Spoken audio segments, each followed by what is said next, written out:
రారండో అమ్మమ్మ ఇంటికి మీ అందరికీ పరాభవనామ సంవత్సర ఉగాది శుభాకాంక్షలు.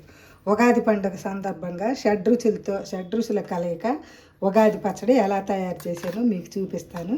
రండి, ఎలా తయారు చేసుకోండి. దీంట్లో 6 రుచులు మాత్రమే ఉండాలి, వేయబడితే వేయకూడదు. మీ అందరూ ఈ పరాభవనామ సంవత్సరంలో ఆయురారోగ్య అష్టైశ్వర్య భోగభాగ్యాలతో వెలసెల్లాలని నేను మనస్ఫూర్తిగా కోరుకుంటూ ఈ పచ్చడి ఎలా తయారు చేశానో మీకు చూపిస్తా. రండి. ఉగాది పండగకి ఉగాది పచ్చడి కోసం మా చెట్టు వేప పూత కోస్తున్నాము. మీకు ఉగాది పచ్చడి ఎలా చేయాలో చూపిస్తా. ఆ ఉగాది పచ్చడిలో షడ్రుచుల గురించి కూడా మాట్లాడుకుందాం. అది వేప పూత తాతయ్య కోస్తున్నాడు. అవి ఒక మండ దించు సరిపోద్ది.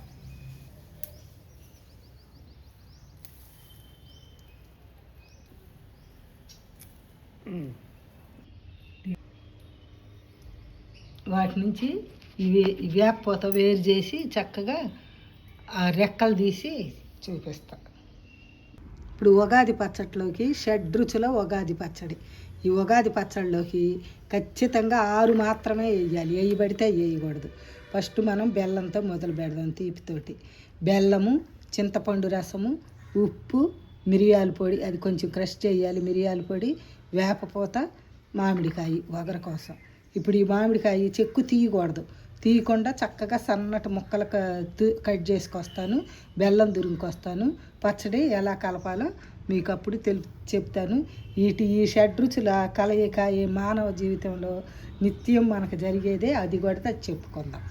ఇప్పుడు నేను ఇవన్నీ రెడీ చేసుకొని తీసుకొస్తాను. ముందు మన ఉగాది పచ్చడి విశిష్టత గురించి తెలుసుకుందాము. ఫస్ట్ బెల్లంతో స్టార్ట్ చేద్దాం. బెల్లం అంటే ఆనందం, సంతోషం, సుఖానికి గుర్తు, ప్రతీక ఈ బెల్లం. ఇంకా పులుపు అంటే చింతపండు చమత్కారం, నేర్పరితనం, అదేది సెన్స్ ఆఫ్ హ్యూమర్ అంటారే, అది ఈ చింతపండు. ఇది ఉప్పు ఉత్సాహం, నిరంతరం కొత్త విషయాలు తెలుసుకోవాలి, ఏదో ఒకటి కొత్తది చేయాలి, సాధించాలి అని ఇదన్నమాట. ఈ ఉత్సాహం ఉంటుంది ఉప్పులో. ఇప్పుడు కారం కోసం, కారం అంటే తెలుసుగా కోపం, ధైర్యం, తెగింపు అది ఉంటుంది. దానికోసం మనం మిరియాల పొడి వేసామన్నమాట. ఇది కోపం, కారానికి కోపం, ధైర్యం, తెగింపు, ఏదైనా సరే చేయగలను, సాధించగలను అనే తెగింపు ఉంటుంది అన్నమాట. ఇంక చేదు అంటే అందరికి తెలిసిందేగా, కష్టాలు, ఎప్పుడు కష్టాలను ఎదుర్కోవాలి, కష్టాలు, సమస్యలు అన్నీ దానికి సంబంధించింది, ఇది కష్టానికి సంబంధించింది. ఇక లాస్ట్లో వగరంటే కొత్త అనుభవాలు, మంచి చెడల కలయిక జీవితంలో ఇంకా అన్నీ ఉంటాయి అన్నమాట. ఈ షడ్రుచులకి అర్థము అది. ఈ ఉగాది అంటే యుగాది, అసలు ఈ కొత్త సంవత్సరంలో మొట్టమొదటి రోజు కాబట్టి మన మళ్ళీ సంవత్సరం దాకా ఎప్పుడూ మన జీవితంలో ఈ షడ్రుచులతోటి ఉప్పు, కారం, పులుపు, తీపి, చేదు, వగరు అన్నీ కలిసే ఉంటాయి.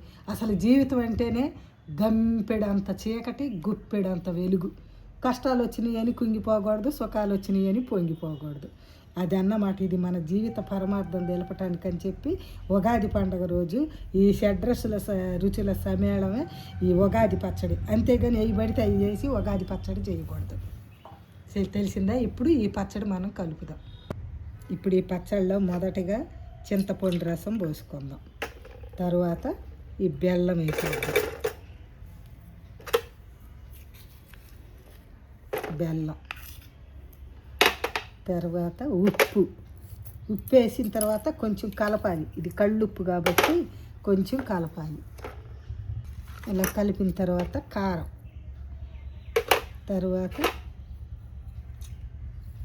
వేపపూత, ఈ తర్వాత ఈ మామిడికాయ. ఇప్పుడు ఇవన్నీ కలిపి చక్కగా కలుపుదాము. ఇప్పుడు ఉగాది పచ్చడి రెడీ. మీ అందరికీ ఇంకొకసారి ఉగాది పండుగ శుభాకాంక్షలు. పరాభవనామ సంవత్సర ఉగాది పండుగ శుభాకాంక్షలు. మీరెప్పుడు ఆయురారోగ్య అష్టైశ్వర్య భోగభాగ్యాలతో వెలసెల్లాలని నేను మనస్ఫూర్తిగా కోరుకుంటున్నాను.